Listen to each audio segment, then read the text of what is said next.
16 अगस्त 1946 को जब बंगाल के तत्कालीन मुख्यमंत्री शहीद हुसैन सोहरावर्दी ने पूरे पुलिस प्रोटेक्शन में हिंदुओं का नरसंहार कराया था, जो सोहरावर्दी ने किया था, उसी नक्शे कदम पे ममता बनर्जी है।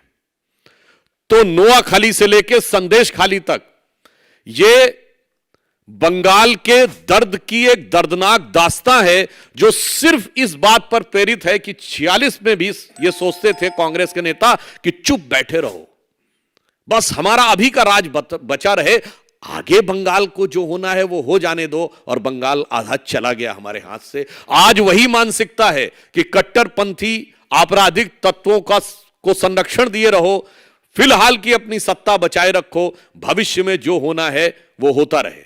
शाहजहां शेख, जो कि तृणमूल कांग्रेस का एक महत्वपूर्ण व्यक्ति है, वो अभी तक गायब है। उसका मुख्य कारण जानते क्या है? कहते हैं कि साहब उसको हाई कोर्ट से प्रोटेक्शन है, जो सरासर गलत है। हाई कोर्ट का कोई भी विषय इस संदर्भ में नहीं है। महिलाओं के द्वारा शाहजहां शेख पे की गई शिकायत के बारे में न्यायालय के द्वारा किसी भी प्रकार का कोई निर्देश शाहजहां शेख के विषय में नहीं है। उल्टे कलकत्ता उच्च न्यायालय के मुख्य न्यायाधीश ने यह टिप्पणी की है कि वो अभी तक गिरफ्तार क्यों नहीं हो रहा। वो गिरफ्तार इसलिए नहीं हो सकता कि उसको और कोई प्रोटेक्शन नहीं है, उसको सिर्फ वेस्ट बंगाल का प्रोटेक्शन नहीं है। शाहजहां शेख एक प्रवृत्ति का नाम है जिसे पूरे भारत में सेकुलर प्रोटेक्शन प्राप्त है। कि एक पर्टिकुलर मानसिकता है जो कितने भी प्रकार के अपराध कर ले, आतंकवाद कर ले, दलित आदिवासी महिलाओं को प्रताड़ित कर ले, मगर उन्हें सदा सर्वदा प्रोटेक्शन प्राप्त रहता है, और उसे हम कह सकते हैं कि वह एक सेकुलर प्रोटेक्शन है। क्योंकि पश्चिम बंगाल की सरकार, यहां पर सिर्फ हिंदू मुस्लिम का सवाल नहीं है, मुस्लिम समाज के जो कट्टरपंथी और आपराधिक तत्व हैं, वो चाहे शाहजहां शेख हो, शेख सिराजुद्दीन हो या जहांगीर, ऐसे ही तत्वों के माध्यम से अपनी सत्ता को बरकरार रखने का जो प्रयास है वो बहुत ही निंदनीय है।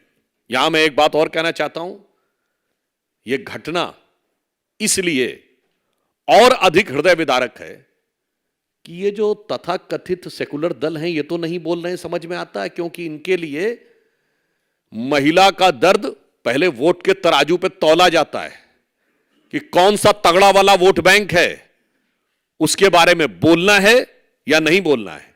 मगर दुख की बात यह है कि जो self proclaimed champion of women rights हैं, वो भी इस विषय के ऊपर पूरे भारत में मुंह में दही जमाकर बैठी हुई हैं। यानी यह भी अपने आप में एक गंभीर प्रश्न है। और उससे दुखद बात यह है कि तृणमूल कांग्रेस के नेता इस विषय के लिए नौटंकी जैसे शब्दों का प्रयोग करते हैं।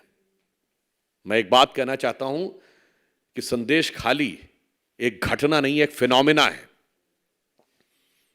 जो लोग कहते हैं ना कि इतिहास को भूल जाओ, तो मैं याद दिलाना चाहता हूं, यह एक फिनोमिना है जिसने बंगाल को पिछली शताब्दी और उससे पहले की शताब्दी से भी बर्बाद किया है। इरेडिकेशन ऑफ सनातन धर्म यानी हिंदू धर्म का समूल नाश केवल एक बयान नहीं है, बल्कि एक अभियान है जिसकी झलक आपको तमिलनाडु से लेके, कर्नाटक से लेके बंगाल तक समय समय पर दिखाई पड़ती रहती है।